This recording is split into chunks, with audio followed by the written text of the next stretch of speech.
अस्सलाम वालेकुम स्टूडेंट्स, हम पार्ट्स ऑफ स्पीच की पूरी सीरीज़ बना रहे हैं। पहले हम नाउन को पूरी तरह डिस्कस कर चुके हैं, उसके कांट डिस्कस कर चुके हैं, प्रोनाउन की भी कांट डिस्कस कर चुके हैं। तो आज हम वर्ब को डिस्कस करने लगे हैं। वर्ब की जो है वो पूरी कांट्स आपको बताई जाएगी और बहुत ज़्यादा डिटेल के साथ आपको डिस्कस किया जाएगा। ना सिर्फ छोटी क्लास के लिए बल्कि बड़ी क्लास के बच्चे भी इसको आसानी से समझ सकते हैं और अपनी इंग्लिश को इम्प्रूव कर सकते हैं। वर्ब की कोई भी किसी लिहाज से आप मिस्टेक नहीं करेंगे और आप जितने भी टेस्ट हैं उसमें बहुत अच्छे मार्क्स वर्ब के ज़रिए ले सकते हैं। तो सबसे पहले हम वर्ब की डेफिनेशन को डिस्कस करते हैं। Verb is a word which tells about the action और स्टेट ऑफ अ पर्सन और थिंग, यानी किसी भी शख्स या चीज़ के कोई भी एक्शन या हालत को बयान करना है तो उसको वर्ब कहते हैं। तो इसकी बहुत सी काइंड्स हैं। मसलन रेगुलर वर्ब है। रेगुलर वर्ब कहते हैं कि it is use to make the second and third form by adding D और E D at the last of the verb, यानी कि किसी भी वर्ब के लास्ट में डी या ई डी लगाने से सेकेंड और थर्ड फॉर्म बनाने को रेगुलर वर्ब्स कहते हैं, क्योंकि ये एक रूल को फॉलो कर रहे हैं। जैसे कि अब्यूज़ है, इसके सिर्फ डी लगाने से सेकेंड और थर्ड फॉर्म बन जाती है अब्यूज़ड अब्यूज़। इसी तरह एडवाइस है, एडवाइस भी सेकेंड और थर्ड फॉर्म सिर्फ जो है डी लगाने से बन जाता है एडवाइस्ड एडवाइस। इसी तरह पास है तो पास भी ई डी लगाने से सेकेंड और थर्ड फॉर्म बन जाती है। पार्टिसिपेट है, ये डी लगाने से और फॉर्म जो है ये ई डी लगाने से सेकेंड और थर्ड फॉर्म बनेगी। तो ये एक प्रिंसिपल है, रूल है। ये 97% जो है इंग्लिश लैंग्वेज में यूज़ किए जाते हैं रेगुलर वर्ब्स। नेक्स्ट है irregular verb. Irregular verb has no principle or rule. We have to only memorize these words. हमें सिर्फ इन लफ्ज़ों को याद करना पड़ता है क्योंकि इसका कोई रूल या प्रिंसिपल नहीं है और ये सिर्फ 3% है। तकरीबन 150 या 200 फॉर्म्स ऑफ वर्ब होंगे रेगुलर फॉर्म ऑफ वर्ब। तो अगर आप उनको अच्छी तरह से याद कर लेते हैं तो आप वर्ब की फॉर्म में कोई भी मिस्टेक नहीं करेंगे। मसलन राइट है, राइट की सेकंड और थर्ड फॉर्म बनाने के लिए write wrote, written, bring brought broad, fight fought fought, इसी तरह सिट सैट सिट। तो ये भी इसी तरह से फॉर्म्स बन जाते हैं। इसी तरह ट्रांजिटिव वर्ब है। Transitive verb needs object to express the complete meaning. तो ट्रांजिटिव वर्ब ऐसे वर्ब्स होते हैं जिन्हें ऑब्जेक्ट की ज़रूरत होती है ताकि वो कंप्लीट मीनिंग दे। जैसे कि शी पिक्ड, उसने उठाया। अब ये नहीं पता कि क्या उठाया। She picked a mango, she picked a Apple, she picked a chair, उसने कुर्सी उठाई, आम उठाया या सेब उठाया। तो इस तरह से अगर ऑब्जेक्ट हम साथ लगाते हैं तो ये कंप्लीट मीनिंग देगा, अदरवाइज़ ये कंप्लीट मीनिंग नहीं देगा। द रॉबर्स रॉब्ड हिम, डाकुओं ने उसे लूट लिया। तो इसमें भी अब रॉब हिम अगर हमने लगाया तो फिर ये कंप्लीट मीनिंग देगा, वरना हमें नहीं पता चलेगा कि डाकुओं ने किसको लूटा है। इसी तरह इंट्रांजिटिव वर्ब है। इंट्रांजिटिव वर्ब जो है it expresses the complete meaning without any object. ये किसी बगैर किसी ऑब्जेक्ट के भी कंप्लीट मीनिंग देते हैं। मसलन द गर्ल वीप्स, लड़की रोती है। ही स्माइल्स, वो मुस्कुराता है। ही लाफ्स, वो हंसता है। तो ये जो है स्माइल्स, वीप्स, लाफ्स, ये इंट्रांजिटिव वर्ब हैं क्योंकि हमें इनके लिए ऑब्जेक्ट को लगाने की ज़रूरत नहीं है। इसके कंप्लीट मीनिंग के लिए ये ऑब्जेक्ट के बगैर भी कंप्लीट मीनिंग दे रहे। इसी तरह पॉजिटिव वर्ब है। पॉजिटिव वर्ब बहुत ज़्यादा यूज़ किया जाता है, ना सिर्फ छोटी क्लासेस में बल्कि बड़ी क्लासेस में भी इसका यूज़ किया जा सकता है।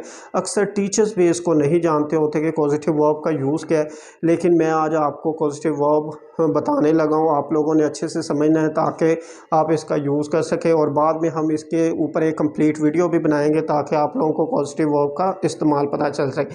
तो positive verb it expresses the reason what happen, यानी कि ये उस वजह को बयान करता है कि क्या हुआ। तो make, have, get, help, glad, ये सारे जो हैं 5 पॉजिटिव वर्ब हैं। इसकी एग्जांपल है I made him write a letter, मैंने उससे ख़त लिखवाया। तो अब ये काम करवाना, मतलब मैं ख़त लिखता हूँ आई राइट अ लेटर, मैं उससे ख़त लिखवाता हूँ I make him write a letter.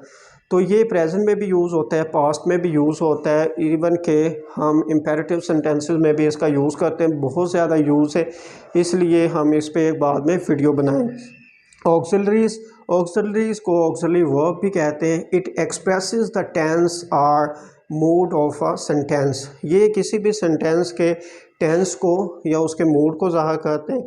इसमें इज़, मार, was, were, has, have, do, does, etcetera, ये सारे जो है ऑक्सिलरीज कहलाते हैं और इनको बहुत अच्छे तरीके से आप लोगों ने समझना है और इनको याद रखना है कि ये ऑक्सिलरीज वर्ब कहलाते हैं, क्योंकि इस एम आर प्रेजेंट को शो कर रहा है, वास वर्ब पास्ट को शो कर रहा है, तो इस तरह से ये टेंस को शो कर। इसी तरह लिंकिंग कपल ऑफ वर्ब्स हैं, कई लोग इसको बहुत ज़्यादा डिफ़िकल्ट समझते हैं, लेकिन इसको आसानी से समझने के लिए ज़रूरी है कि इसकी डेफिनेशन समझ लें। It relates the subject to the noun, pronoun और एडजेक्टिव।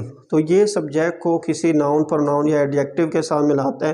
जैसे मैं कहता हूँ शी सीम्स हैप्पी, वो खुश लगती है, तो इसमें सीम्स जो है ये लिंकिंग है, यानी एक दूसरे के दरमियान में रिश्ता बना रहा है। तो इसी तरह अपीयर, लुक, साउंड, स्मेल, ये जब भी नाउन सब्जेक्ट या ऑब्जेक्ट के दरमियान कोई रिलेशन बनाते हैं तो उसको हम लिंकिंग या कपल ऑफ वर्ब कहते हैं। Finite verb, finite verb it is use without any helping verb. तो कोई भी सेंटेंस जो है वो किसी भी हेल्पिंग वर्ब के बगैर इस्तेमाल हो तो उसको फिनाइट वर्ब कहते हैं। मसलन I write a letter, present indefinite है, ये किसी भी हेल्पिंग वर्ब के बगैर इस्तेमाल हो रहा है। इस आई रोट अ लेटर, मैंने एक ख़त लिखा, तो ये पास्ट इंडेफिनिट है, ये भी किसी हेल्पिंग वर्ब के बगैर इस्तेमाल हो रहा है, तो ये फिनाइट वर्ब्स कहलाते हैं। नॉन फिनाइट वर्ब है तो it is not used without any helping verb, किसी हेल्पिंग वर्ब के बगैर ये इस्तेमाल नहीं हो सकते। मसलन इसे माँ, वास, कोई भी हेल्पिंग वर्ब इसमें यूज़ होगा। इसमें इन्फिनिटिव भी जो है इन्फिनिटिव में इसको इस्तेमाल किया जा सकता है, जेरंड में, पार्टिसिपल में। इन्फिनिटिव क्या है? आई लाइक टू सी, मैं देखना पसंद करता हूँ। तो टू सी जो है ये इन्फिनिटिव है, क्योंकि टू के बाद जो फर्स्ट फॉर्म लगाई जाती है इसको इन्फिनिटिव कहते हैं। इसी तरह जेरंड है, वर्ब के साथ आईएनजी लगा दी जाए और ये नाउन के तौर पे इस्तेमाल हो। मसलन reading is a good habit, तो रीडिंग जो है ये जेरंड कहलाता है। पार्टिसिपल है, पार्टिसिपल प्रेजेंट पार्टिसिपल भी होता है, past participle, past perfect participle भी होता है। तो पार्टिसिपल जो है ये असल में फर्स्ट फॉर्म के साथ आईएनजी फॉर्म लगा के इसको प्रेजेंट पार्टिसिपल बनाया जाता है। तो मसलन आई एम गोइंग, मैं जा रहा हूँ, तो गोइंग यहाँ पे प्रेजेंट पार्टिसिपल है। आई एम इंटरेस्टेड, मैं दिलचस्प रखता हूँ, तो इंटरेस्टेड जो है ये पास्ट पार्टिसिपल कहलाएगा। तो इसको मज़ीद हम बाद में एक्सप्लेन करेंगे, इसके अलहदा से एक वीडियो बनाएंगे इन्फिनिटिव, जेरंड और पार्टिसिपल पे। Modal verbs, it expresses the moods and ability,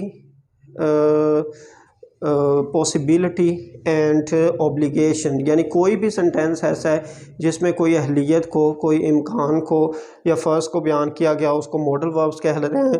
can, could, may, might, will, shall, should, ought, must, have, ये सारे जो हैं मॉडल वर्ब्स हैं। इस पे भी हम बाद में एक वीडियो बनाएंगे ताकि आप लोगों को मॉडल वर्ब्स के बारे में बता सकें। तो स्टेटिव वर्ब्स है, it expresses the state and condition of a sentence. तो किसी भी सेंटेंस में कोई हालत को बयान करना तो इसको स्टेटिव वर्ब कहते हैं। मसलन like, dislike, love, hate, want, need, ये फीलिंग को भी ज़ाहिर कर रहे होते हैं, तो इसलिए इनको स्टेटिव वर्ब कहते हैं। ठीक है, थैंक यू।